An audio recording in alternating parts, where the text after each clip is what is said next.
Filtration essentially is the removal of contaminants from either air or from a liquid, whether that be oil or fuel, via the use of a media. And that media is then used to trap particles and contaminants that could cause damage and could effectively and ultimately cause a high level of cost to our customers. With the conditions the JCB machines work in, dusty usually environments, you need good quality filtration. In simple terms, a media is paper. It's made from either can be cellulose, which is basically made from compressed trees, or it can be synthetic as well. The type of media depends on what that filter needs to do.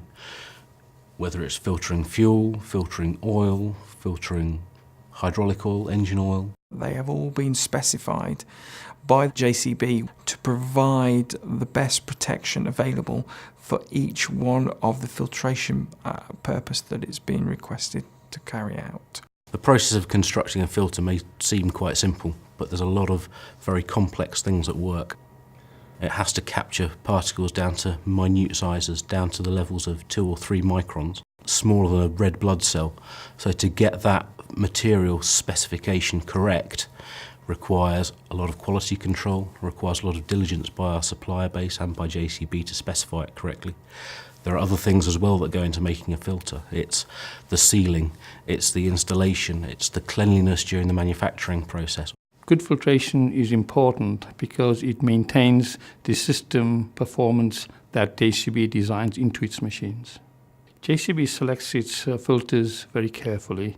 It looks at the whole range of factors. One of the key things is that it must meet various test requirements. A standard test is the ISO multi-pass test, which a lot of the filter manufacturers will work to, the ISO 16889. During a multipass test, what happens is a calibrated test dust is injected into a liquid flowing into the filter. By taking the number of particles of a given size upstream against the given size downstream, you can work out the efficiency of the actual filter.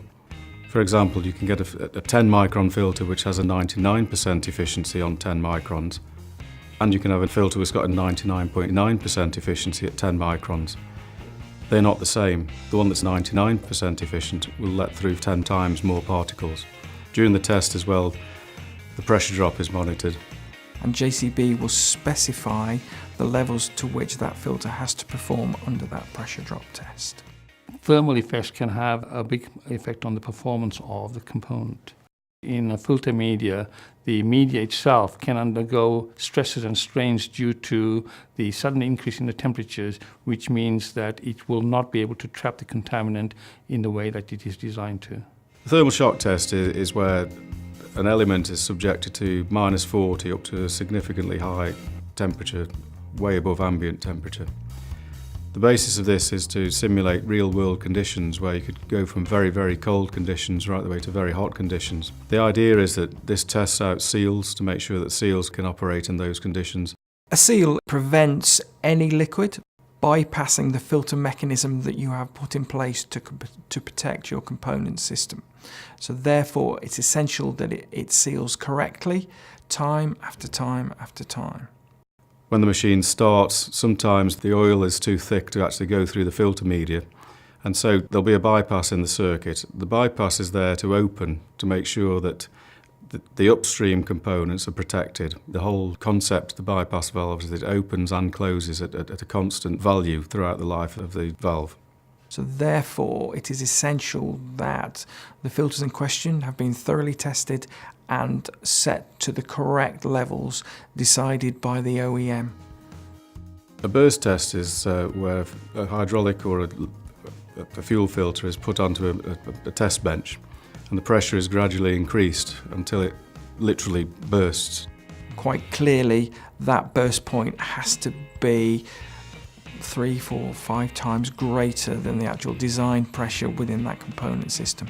And again, JCB will specify the performance of its filters under that ISO burst pressure test. JCB filtration products are put through a shaker test, and this shaker test is an off-highway test which signifies or represents the very, very severe vibration levels that can be seen on a construction machine. And this effectively simulates an entire life on machine. The fatigue test is designed to simulate the fluctuating pressures experienced within component systems. Typically, the test covers 1 million cycles under an increasing pressure.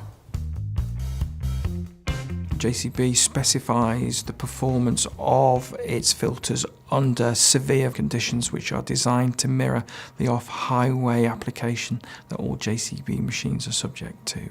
Fuel injection equipment operates at extremely high pressures. That's 2,000 bar pressure. Particles, even minute particles, cause significant damage to the fuel injection system.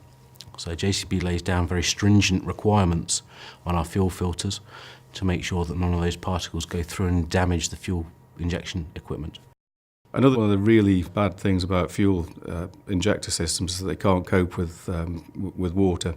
Quite clearly, water in fuel is very corrosive and damaging to an engine and to a fuel injection system. Water separation is a test for the efficiency of a filter to literally separate water from fuel. The filter itself is a fairly low cost compared to the rest of the system, but it's really the most important part of any system. Alternative filters from other manufacturers, for example, might look the same, but may not reach the service interval, in which case then the filter will start to go onto bypass, will break down, and can even collapse. There is a few customers who fit cheaper filters, but generally, compared with the damage that they can do to the machine by not having the correct filter, it's insignificant really, the price difference. What you get is protection of your system, and therefore ultimately a more reliable machine, and therefore carries greater value to it at the end when it gets traded. You work on the assumption that JCB is only going to give me a filter which is suitable for that machine, and it's going to do the job in that machine that you want it to do in that machine. And if you use the right filters, it's going to last longer. So better maintenance, better time you're going to have, less breakdowns you're going to get. The less breakdowns you get, the less money you're losing.